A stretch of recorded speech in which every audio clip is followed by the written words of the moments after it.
नमस्कार। मैं विवेक कविश्वर। मैं मानता हूं कि लिखने की सार्थकता उसके पढ़े जाने में है, मगर उससे भी ज्यादा सार्थकता तब है जब वो रचनाकार स्वयं पढ़े। जब वो पढ़ता है तो उसके भाव उसमें उतर आते हैं। किसी सुंदर दृश्य की सार्थकता उसके देखे जाने में है। जब तक आप सुंदरता को देखें नहीं, कोई उसे बखान नहीं कर सकता।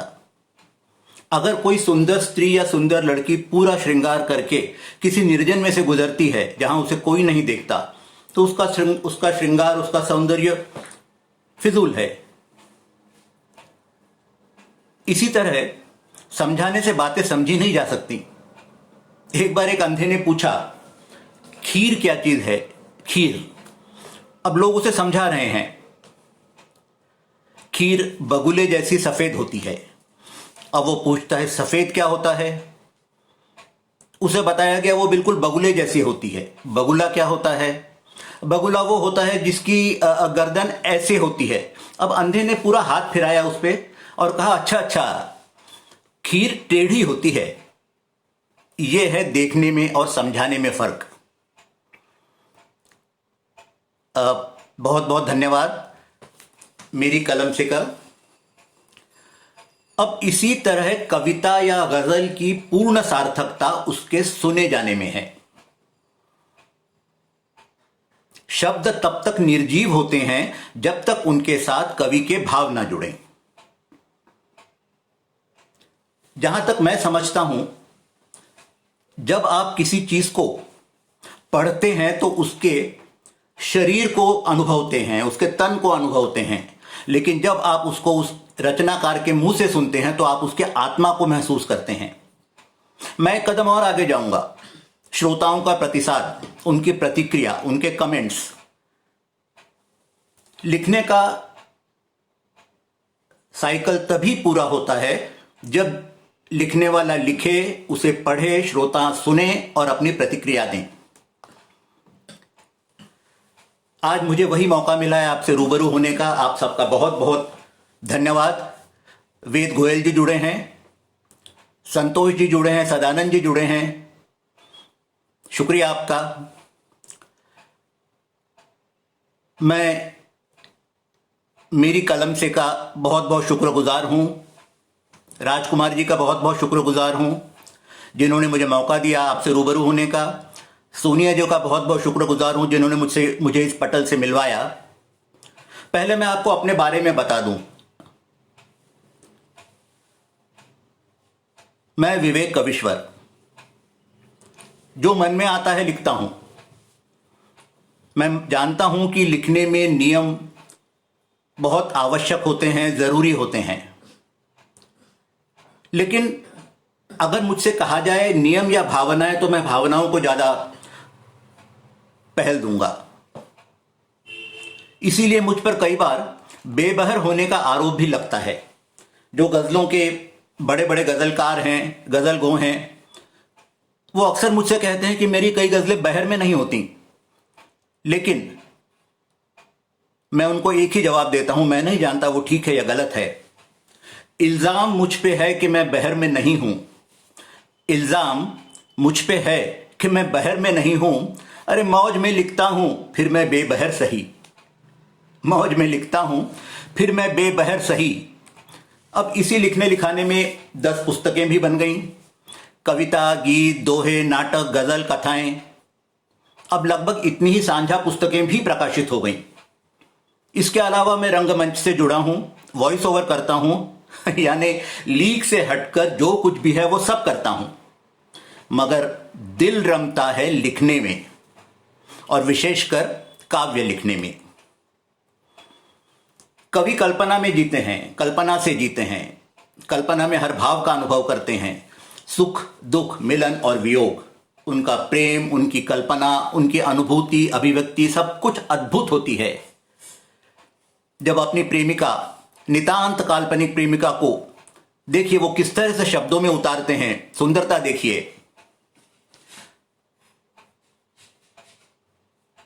पिघले तांबे सा रूप तुम्हारा, पिघले तांबे सा रूप तुम्हारा, आंखों में हीरों की कणिका। पिघले तांबे सा रूप तुम्हारा, आंखों में हीरों की कणिका। अधर तपे जो पिघला लावा, अधर तपे जो पिघला लावा, गालों पर चिरलज्जा लतिका। पिघले तांबे सा रूप तुम्हारा, आंखों में हीरा कणिका, हीरों की कणिका। अधर तपे जो पिघला लावा, गालों पर चिरलज्जा लतिका। गात गात तरुणाई सा है, गात गात तरुणाई सा है, तुम आमंत्रण की शहनाई। गात गात तरुणाई सा है, तुम आमंत्रण की शहनाई। चितवन में दाने अनार के, संध्या के शोने उलझाई। गात गात तरुणाई सा है, तुम आमंत्रण की शहनाई। चितवन में दाने अनार के, संध्या के शोने उलझाई। ग्रीवा का सर चढ़ा डिठौना, डिठौना कहते हैं असल में जब नजर, जिसे नजर बट्टू कहते हैं, नजर से बचाने के लिए जो तिल लगाया जाता है। ग्रीवा का सर चढ़ा डिठौना, जाने कब से मुंह चिढ़ा रहा। जी, ग्रीवा का सर चढ़ा डिठौना, जाने कब से मुंह चिढ़ा रहा। मंथर श्वासों का सम्मोहन, मुझसे मेरा आप ले रहा। मंथर श्वासों का सम्मोहन, मुझसे मेरा आप ले रहा। तुम वंशी की तान सरीखी, घिरी धुंध में लहर रही हो। तुम वंशी की तान सरीखी, घिरी धुंध में लहर रही हो। सुरबहार की बनी सहेली, भैरव बनकर बहर रही हो। तुम वंशी की तान सरीखी, घिरी धुंध में बहर रही हो। सुरबहार की बनी सहेली, भैरव बनकर बहर रही हो। अरे पिघले तांबे सा रूप तुम्हारा, आंखों में हीरों की कणिका। अधर तपे जो पिघला लावा, गालों पर चिर लज्जा लतिका। कवि की कल्पना असीमित होती है। प्रणाम राजकुमार जी। कवि की कल्पना असीमित होती है, वो दूसरों के मन में भी झांक सकता है। अब देखिए, वो एक ऐसी लड़की की कल्पना करता है जिसने किसी को देखा और अपना दिल उसे दे बैठी। अब वो क्या सोच रही है, कवि के शब्दों में सुनिए। लड़की कहती है, वो कहीं से आ गया था, मन मेरा भरमा गया था। वो कहीं से आ गया था, मन मेरा भरमा गया था। पास रहने के बहाने ख्वाब मुझको दे गया था। वो कहीं से आ गया था, मन मेरा भरमा गया था। पास रहने के बहाने ख्वाब मुझको दे गया था। कहां उसको पा सकूंगी, कहां उसको पा सकूंगी, कहां उससे अब मिलूंगी। कहां उसको पा सकूंगी, कहां उससे अब मिलूंगी। प्रेम का अभिशाप देकर जड़ मुझे वो कर गया था। प्रेम का अभिशाप देकर जड़ मुझे वो कर गया था। मुक्त हिरणी थी वनों की, मुक्त हिरणी थी वनों की, मोरनी थी मधुबनों की। उससे मिलने से पहले शगुफ्ता जी प्रणाम। मुक्त हिरणी थी वनों की, मोरनी थी मधुबनों की। बांसुरी का गीत मुझको राधिका सा गढ़ गया था। मुक्त हिरणी थी वनों की, मोरनी थी मधुबनों की। बांसुरी का गीत मुझको राधिका सा गढ़ गया था। कहां अब मैं उड़ सकूंगी, बन गई हूं मैं अब। कहां अब मैं उड़ सकूंगी, कहां किससे जुड़ सकूंगी। कहां अब मैं उड़ सकूंगी, कहां किससे जुड़ सकूंगी। ओस भी जो हर न पाए, ताप ऐसा दे गया था। पुष्पलता जी प्रणाम। मिश्रा जी प्रणाम। कहां अब मैं उड़ सकूंगी, कहां किससे जुड़ सकूंगी। ओस भी जो हर न पाए, ताप ऐसा दे गया था। मैं श्रृंगार रस का प्रेमी हूं, ज्यादातर इसी रस में लिखता हूं। अब प्रेम का फागुनी रूप देखिए। सदानंद जी आपका ध्यान चाहूंगा। प्रेमी अपनी प्रेमिका को रंगना चाहता है, लेकिन वो उसे रोक रही है।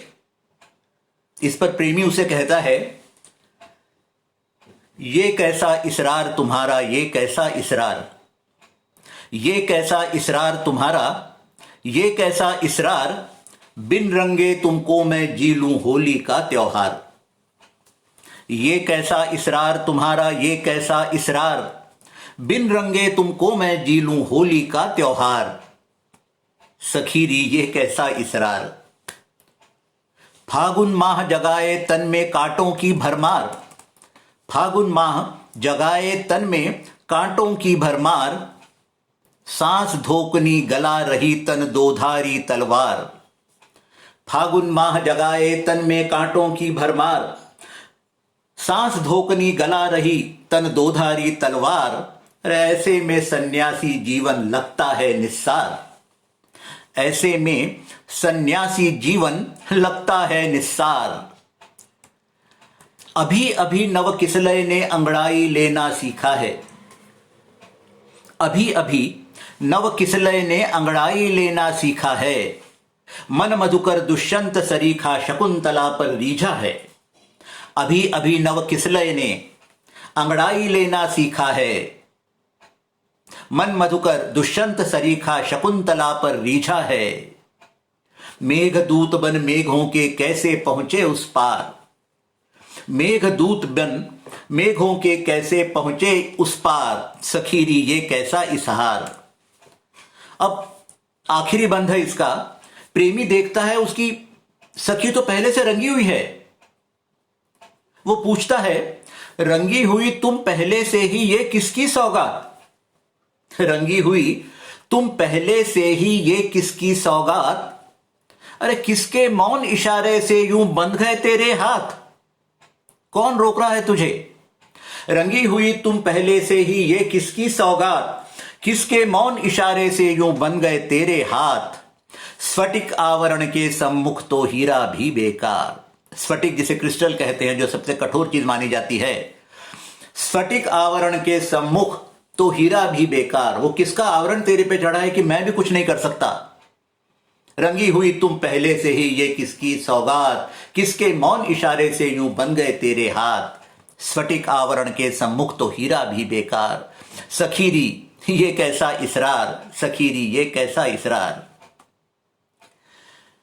लेकिन श्रृंगार रस के साथ साथ मन में दूसरे भाव भी उपजते हैं जी। एक मिसाल देखिए, बिल्कुल अलग मिजाज की रचना है। इसमें कवि स्वयं को एक गरीब मजबूर इंसान के रूप में देखता है और वो स्वीकृति देता है, मानता है, स्वीकार करता है। कवि कहता है, मैं झूठ बोलता हूं, मैं झूठ बोलता हूं, जी हां मैं झूठ बोलता हूं, मैं झूठ बोलता हूं, जी हां मैं झूठ बोलता हूं। पल दो पल की खुशियां रातों का सुकून बेचता हूं, पल दो पल की खुशियां रातों का सुकून बेचता हूं, जी हां मैं झूठ बोलता हूं। खाली बर्तन में करछुल घुमा घुमा कर, खाली बर्तन में करछुल घुमा घुमा कर भूखे बच्चों को बहलाता हूं, खाली बर्तन में करछुल घुमा घुमा कर भूखे बच्चों को बहलाता हूं, उनकी भूख सुलाता हूं, जी हां मैं झूठ बोलता हूं।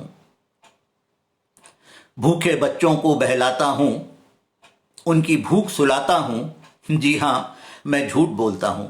संजीव जी नमस्कार। सोनिया जी स्वागत है आपका। एक मजबूर कवि पढ़ रहा है अपनी रचना। वो कहता है कि मैं झूठ बोलता हूं, जी हां मैं झूठ बोलता हूं। पल दो पल की खुशियां रातों का सुकून बेचता हूं, जी हां मैं झूठ बोलता हूं। खाली बर्तन में करछुल घुमा घुमा कर भूखे बच्चों को बहलाता हूं, खाली बर्तन में करछुल घुमा घुमा कर भूखे बच्चों को बहलाता हूं, उनकी भूख सुलाता हूं, जी हां मैं झूठ बोलता हूं। अक्सर हर साल कई रमजान मनाता हूं। साल में एक ही बार रमजान आता है। स्वागत है सोनिया जी। देर हुई तो क्या आप आई तो सही। अक्सर हर साल कई रमजान मनाता हूं, मजबूरी के फाकों को रोजे कहकर जी जाता हूं। अक्सर हर साल कई रमजान मनाता हूं, मजबूरी के फाकों को रोजे कहकर जी जाता हूं। जी हां, मैं झूठ बोलता हूं। मैं अक्सर खुद ही खुद को दावत देता हूं। देखिए, मैं अक्सर खुद ही खुद को दावत देता हूं और ख्याली पुलाव पकाकर मजे मजे से खाता हूं। मैं खुद ही खुद को अक्सर दावत देता हूं और ख्याली पुलाव पका पका कर मजे मजे से खाता हूं। जी हां, मैं झूठ बोलता हूं। एक बहुत मार्मिक छंद है, बहुत ही मार्मिक। बच्चों की मांग लिए रात चढ़े घर आता हूं। बच्चों की मांगे लिए रात चढ़े घर आता हूं। बंद दुकानें उनको दिखलाकर कल के वादे की थपकी देता हूं। जी हां, मैं झूठ बोलता हूं। बच्चों की मांगे लिए रात चढ़े घर आता हूं। बंद दुकानें उनको दिखलाकर कल के वादे की थपकी देता हूं। जी हां, मैं झूठ बोलता हूं। अक्सर घर की छत पर चढ़कर मोतिया खिली आंखों से मोतियाबिंद।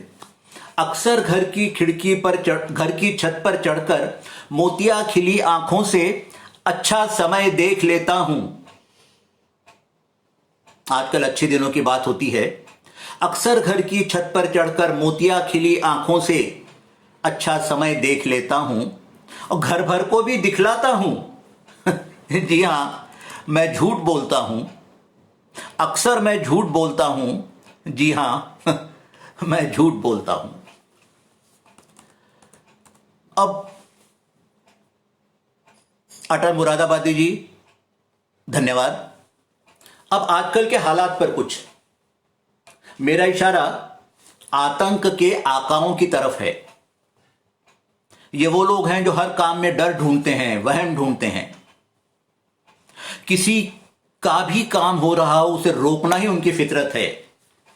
जिनको मतलब सिर्फ आतंक से है, वो किसी जाति से, किसी धर्म से संबंध नहीं रखते, वो सिर्फ आतंक से संबंध रखते हैं। उनके लिए कहा है, जिसके दिल में डर रहता हो उसका डरना वाजिब है।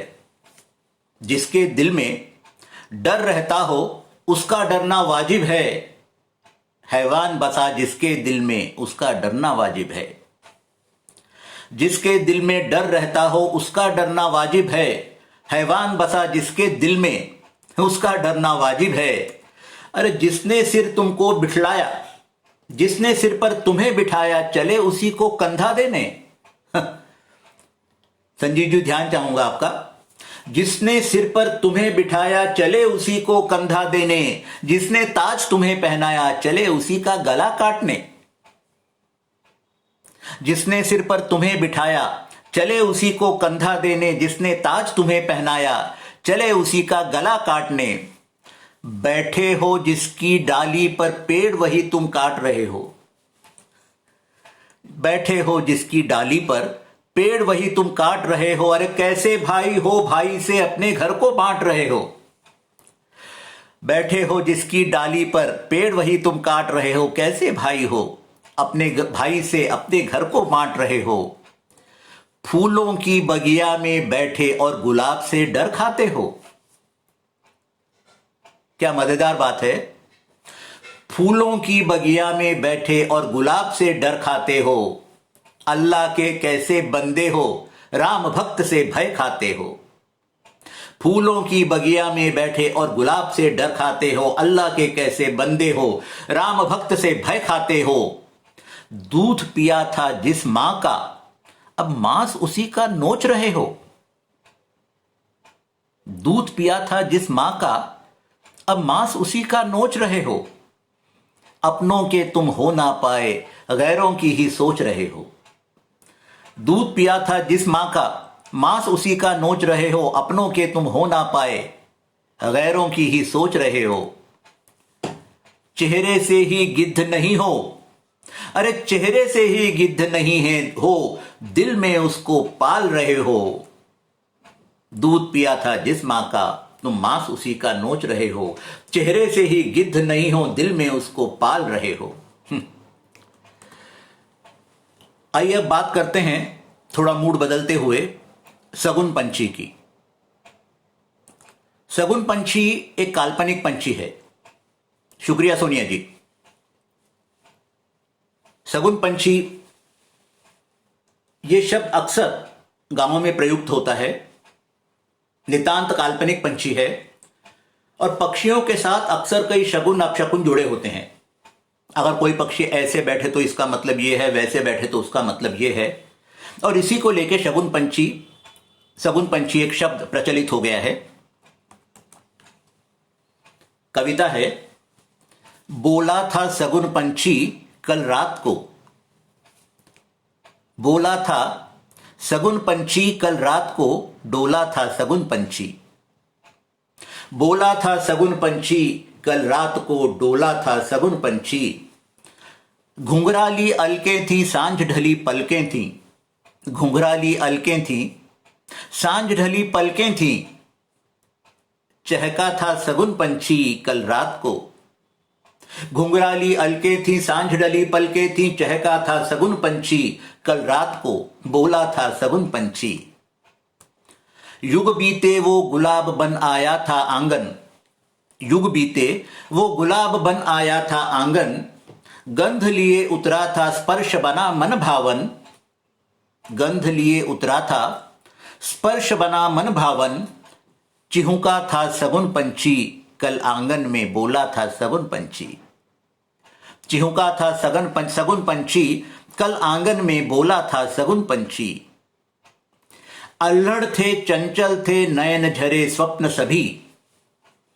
अल्हड़ थे चंचल थे नयन झरे स्वप्न सभी। मयूरपंखी पल बने बिंदिया के बंध सभी। अल्हड़ थे चंचल थे नयन झरे स्वप्न सभी। मयूरपंखी पल बने बिंदिया के बंध सभी। मोह गया शगुन पंछी कल आंगन में, बोला था शगुन पंछी। सावनिया माटी की सौंधी सी गंध वो।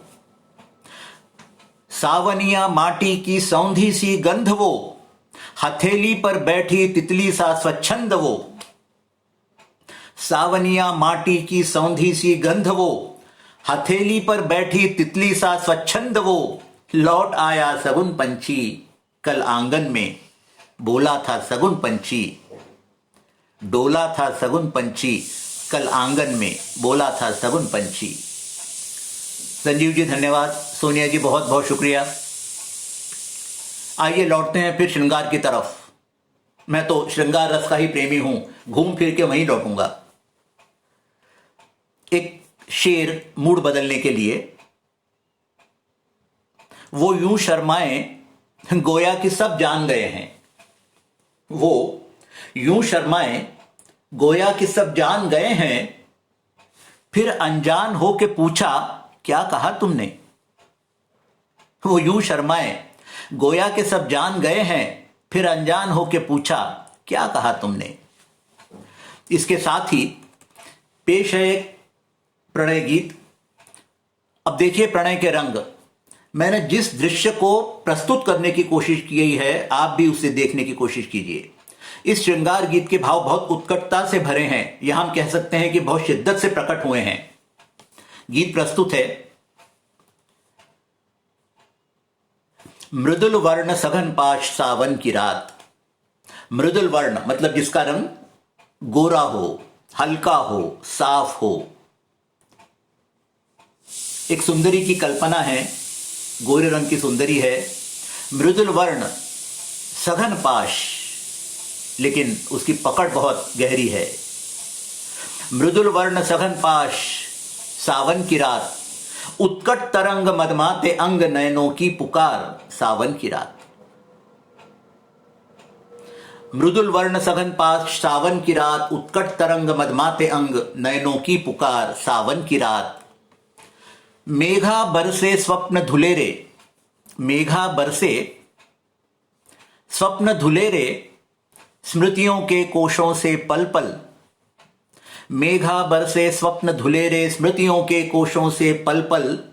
स्वप्न राज के अश्रु निष्फल, अपने ही नयनों में खोए तरसाए सावन की रात। मेघा बरसे स्वप्न धुलेरे, स्मृतियों के कोशों से पल पल। स्वप्न राज के अश्रु निष्फल, अपने ही नयनों में खोए तरसाए सावन की रात। मिलन विरह की अखंड वेला, मिलनों का हर विरह अकेला। मिलन विरह की अखंड वेला, मिलनों का हर विरह अकेला। व्याकुल होकर पल पल ढलकर, विरहणी रात जलाए सावन की रात। प्रणय राज के अधरों का मद, प्रणय राज के अधरों का मद। प्रणय देवी का कण कण मादक, मादकता की आंच सजाकर रिक्त हृदय में अगन जगाए सावन की रात।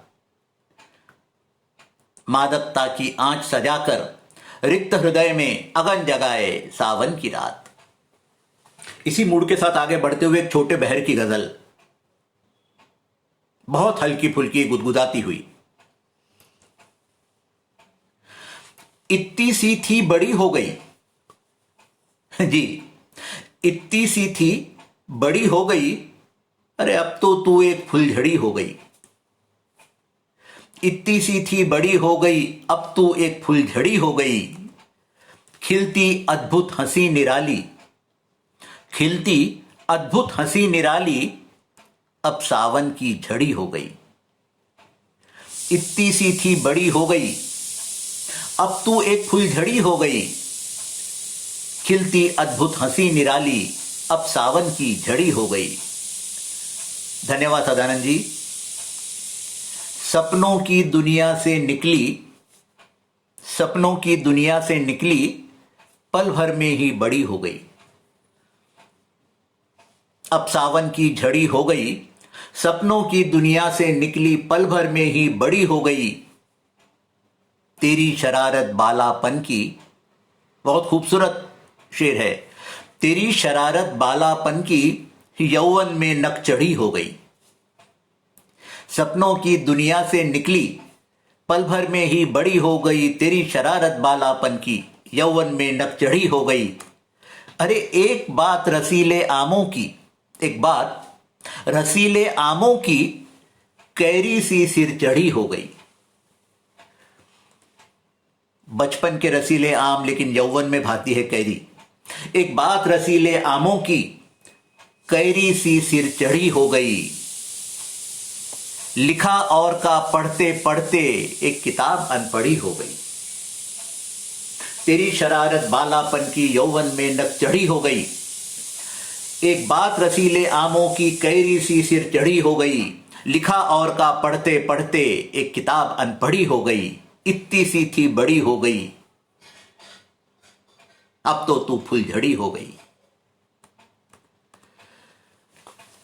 आजकल के कोरोना काल के या कोविड के हालात तो हम सब देख ही रहे हैं। हम सब घूम रहे हैं अपने मुंह को छुपाए हुए, एक दूसरे से दूरी रखकर। वो हाथ मिलाना, गले मिलना, सब कल की बात हो गई। जी, अपनों से मिले बिना एक अरसा गुजर गया। अब जिनसे भी बात होती है या दोस्ती होती है, वो सब ऑनलाइन ही होती है। पता नहीं उनसे मुलाकात कब होगी। इसी हालात पर एक शेर और इसी हालात पर फिर एक गजल। शेर पेश है। हंसी फजाओं में जहर घोलकर, हंसी फजाओं में जहर घोलकर, अब मुंह छुपाए घूमते हो तुम। हंसी फजाओं में जहर घोलकर, ये प्रदूषण हमने ही फैलाया है। हंसी फजाओं में जहर घोलकर, अब मुंह छुपाए घूमते हो तुम। मास्क लगा लगा के घूम रहे हो। गजल पेश है। दिन रोज मिलने के खत्म हुए जाते हैं, दिन रोज मिलने के खत्म हुए जाते हैं, रूबरू गुफ्तगू के खत्म हुए जाते हैं। दिन रोज मिलने के खत्म हुए जाते हैं, रूबरू गुफ्तगू के खत्म हुए जाते हैं। अरे कितनी बची हैं और अब सांसें मेरी, कितनी बची हैं और अब सांसें मेरी, दिन हवाओं के अब खत्म हुए जाते हैं। कितनी बची हैं अब और सांसें मेरी, दिन हवाओं के अब खत्म हुए जाते हैं। गिरते हैं पत्ते पेड़ों से जर्द होकर, गिरते हैं पत्ते पेड़ों से जर्द होकर, दिन बहारों के अब खत्म हुए जाते हैं। गिरते हैं पत्ते पेड़ों से जर्द होकर, हम दिन बहारों के अब खत्म हुए जाते हैं। आसमान पर है बाज पंख फैलाए, आसमान पर है बाज पंख फैलाए, दिन चिड़ियाओं के अब खत्म हुए जाते हैं। आसमान पर है बाज पंख फैलाए, दिन चिड़ियाओं के अब खत्म हुए जाते हैं। देख उफक पर स्याह सा धब्बा है कोई, देख उफक पर स्याह सा धब्बा है कोई, दिन सूरज के अब खत्म हुए जाते हैं। देख उफक पर स्याह सा धब्बा है कोई, दिन सूरज के अब खत्म हुए जाते हैं। आसमान पर है बाज पंख फैलाए, दिन चिड़ियाओं के अब खत्म हुए जाते हैं। अब एक गजल पेश है कुछ कुछ गुलाबी सी, कुछ कुछ रूमानी सी। रुखसार पे मौसम ने नया रंग कर दिया, रुखसार पे मौसम ने नया रंग कर दिया, गेहुएं से लग रहे थे गुलाबी सा कर दिया। रुखसार पे मौसम ने नया रंग कर दिया, गेहुएं से लग रहे थे गुलाबी सा कर दिया। आंखों में नाचती थी शरारत वो बला की, आंखों में नाचती थी शरारत वो बला की, बारिश ने आज उनको शराबी सा कर दिया। रुखसार पे मौसम ने नया रंग कर दिया, गेहुएं से लग रहे थे गुलाबी सा कर दिया। आंखों में नाचती थी शरारत वो भला की, बारिश ने आज उनको शराबी सा कर दिया।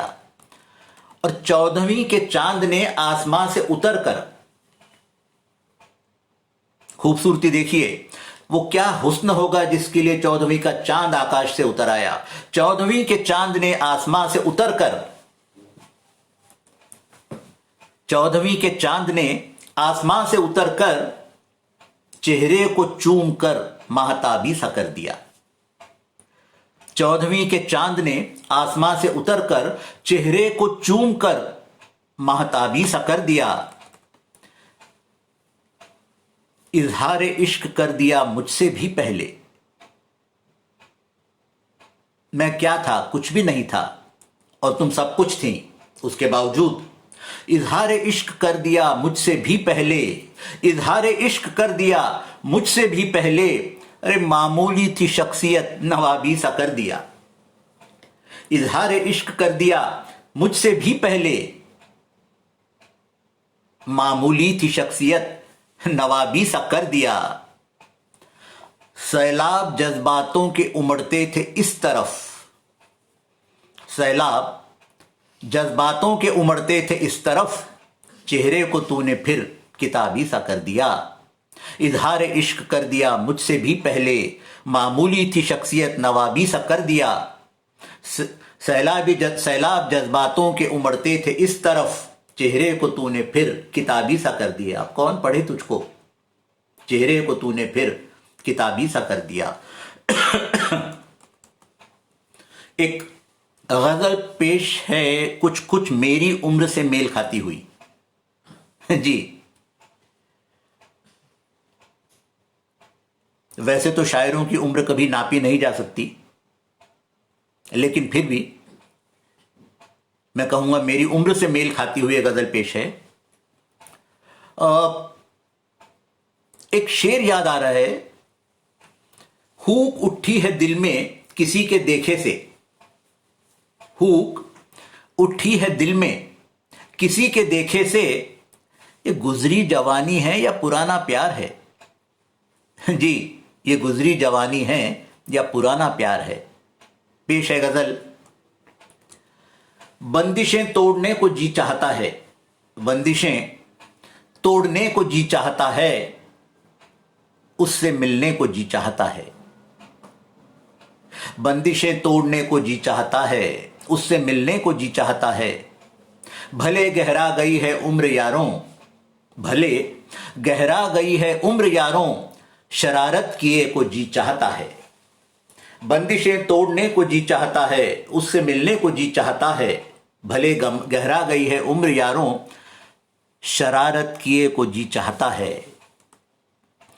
आम पका है तो मीठा होगा, आम पका है तो मीठा होगा,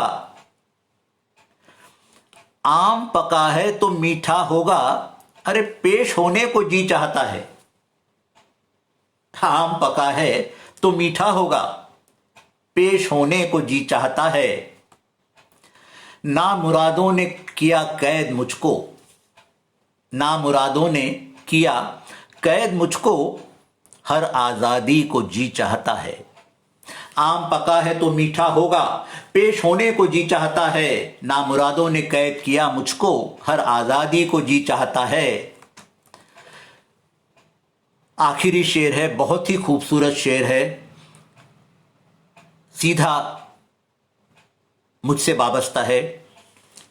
नजर में मौत है, नजर में मौत है, महबूब भी है। नजर में मौत है, महबूब भी है, कुछ और मोहलत जी चाहता है। नजर में मौत है, महबूब भी है, कुछ और मोहलत जी चाहता है। भले गहरा गई है उम्र यारों, शरारत किए को जी चाहता है, शरारत किए को जी चाहता है। कुछ दोहे पेश करना चाहूंगा, सच्चाई के दोहे हैं। यही होता है अक्सर। बूढ़ा पीपल रो रहा देख निपुती डाल, सब बच्चे छोड़ गए हैं एक बूढ़े इंसान को। उसी तरह पीपल पे बैठे हुए सब पंछी उड़ गए हैं। बूढ़ा पीपल रो रहा देख निपुती डाल, हाय तना भी छोड़ता रखना उसका ख्याल। बूढ़ा पीपल रो रहा देख निपुती डाल, हाय तना भी छोड़ता रखना उसका ख्याल।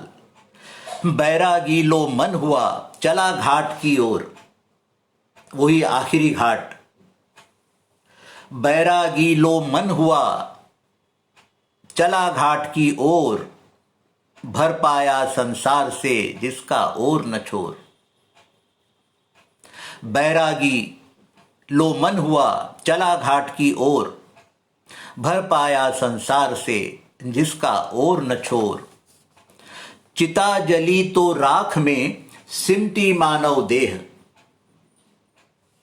वो 5 फुट 5.5 फुट 6 फुट की मानव देह आखिर में एक मुट्ठी भर राख बन जाती है। चिता जली तो राख में सिमटी मानव देह, चिता जली तो राख में सिमटी मानव देह, और साथ में जल गए संबंधों के नेह। जब तक मनुष्य जीवित रहता है वो मनुष्य होता है, मरते ही वो एक बॉडी बन जाता है, लाश बन जाता है, और उसके साथ ही सारे संबंध समाप्त हो जाते हैं। बहुत दुखद है, मार्मिक है, लेकिन ये सच्चाई है। चिता जली तो राख में सिमटी मानव देह, और साथ में जल गए संबंधों के नेह। वेद स्मृति जी नमस्कार। क्यों करता अब श्राद्ध तू, क्यों करता अब श्राद्ध तू, वो तो फल ना पाए जाने वाला गया।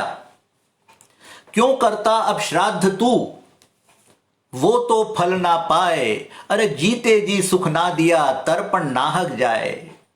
गंगा में खड़ा होके क्या तर्पण, क्यों करता अब श्राद्ध तू, वो तो फल ना पाए, जीते जी सुख ना दिया, तर्पण नाहक जाए।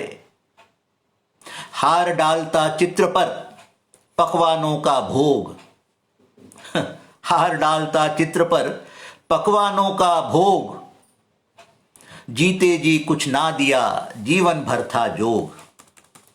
हार डालता चित्र पर पकवानों का भोग, जीते जी कुछ ना दिया, जीवन भर का जोग।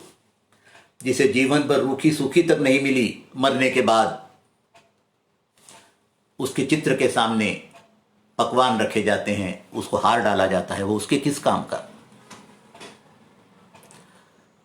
अब अपनी आखिरी रचना पेश करूंगा। एक कविता है, एक आह्वान है। आप सबने आचार्य चाणक्य का नाम अवश्य सुना होगा। आचार्य चाणक्य, जिन्होंने चंद्रगुप्त को सम्राट बना दिया, नंद वंश का नाश किया, उन्हें कौटिल्य भी कहा जाता था। उन्हीं को एक आह्वान है कि आज देश को आपकी बहुत जरूरत है। उन्होंने एक प्रण लिया था, जब उनका अपमान राज्यसभा में हुआ था तो उन्होंने अपनी शिखा को खोल दिया था, भरी राज्यसभा में अपनी शिखा को खोल दिया था और कहा था, जब तक मैं इस अपमान का बदला नहीं लूंगा, इस शिखा की गांठ नहीं बांधूंगा। उसी चाणक्य को आज आह्वान है, कौटिल्य शिखा खोलो, कौटिल्य शिखा खोलो। अरे अब तो ये अपरिहार्य हो गया। अपरिहार्य मतलब जिसे टाला नहीं जा सकता। कौटिल्य शिखा खोलो, अब तो ये अपरिहार्य हो गया। अरे शतरंजी मोहरों का चलना अब तो अपरिहार्य हो गया। कौटिल्य शिखा खोलो, अब तो ये अपरिहार्य हो गया। शतरंजी मोहरों का चलना अब तो अपरिहार्य हो गया। लावण्य और विष का साधो संधान नया, विष कन्याएं बनाई थी कौटिल्य ने। लावण्य और विष का साधो संधान नया, होनी और अनहोनी का एक अनुपात नया। लावण्य और विष का साधो संधान नया, होनी और अनहोनी का एक अनुपात नया। जहां पले जयचंद उसे मरना होगा, जहां पले जयचंद उसे मरना होगा। खिलजी को बगनखा देख डरना होगा। जहां पले जयचंद उसे मरना होगा। खिलजी को बगनखा देख डरना होगा। हर कोने में क्यों स्वजनों का पात हुआ है, हर कोने में क्यों स्वजनों का पात हुआ है। अरे सूने देवालय पर स्वप्नों का घात हुआ है। हर कोने में क्यों स्वजनों का पात हुआ है। सूने देवालय पर स्वप्नों का घात हुआ है। पैर जल रहे अंगारों पर कब तक झुलसेंगे, पैर जल रहे अंगारों पर कब तक झुलसेंगे। शत्रुघात के लिए करिल अब कब पनपेंगे। पैर जल रहे अंगारों पर कब तक झुलसेंगे। शत्रुघात के लिए करिल अब कब पनपेंगे। अनीतियों में तुम नीति का चैतन्य जगाओ। हे मेरे कौटिल्य, अनीतियों में तुम नीति का चैतन्य जगाओ। नंद कुलों के शीश चंद्रगुप्त हाथों कटवाओ। अनीतियों में तुम नीति का चैतन्य जगाओ। नंद कुलों के शीश चंद्रगुप्त हाथों कटवाओ। अर्थशास्त्र से पहले जीवन शास्त्र लिखो तुम। अर्थशास्त्र से पहले जीवन शास्त्र लिखो तुम। सोए सिंह शावकों को दहाड़ना फिर सिखलाओ। अर्थशास्त्र से पहले जीवन शास्त्र लिखो तुम। सोए सिंह शावकों को दहाड़ना फिर सिखलाओ। सभा सभा में आदर्शों का चीरहरण होता है। सभा सभा में आदर्शों का चीरहरण होता है। अरे निर्लज्ज हो चुकी आंखों को अब सब भाता है। आंखों की शर्म ही मर गई तो फिर क्या बात है। सभा सभा में आदर्शों का चीरहरण होता है, निर्लज्ज हो चुकी आंखों को अब सब भाता है। लखन लला की रेखा क्या रावण रोकेगी, लक्ष्मण रेखा।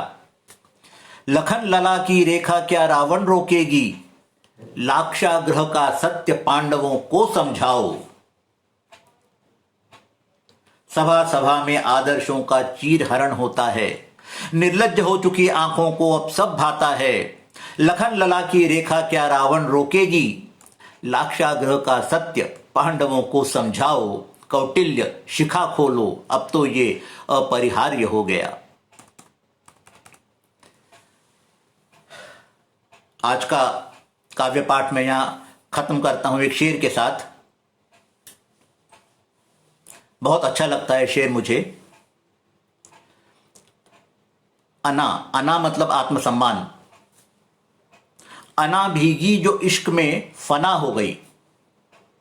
बहुत बड़े तुर्रम खान थे, लेकिन जो वो इश्क में आते हैं, मोहब्बत में आते हैं, तो आप जानते ही हैं।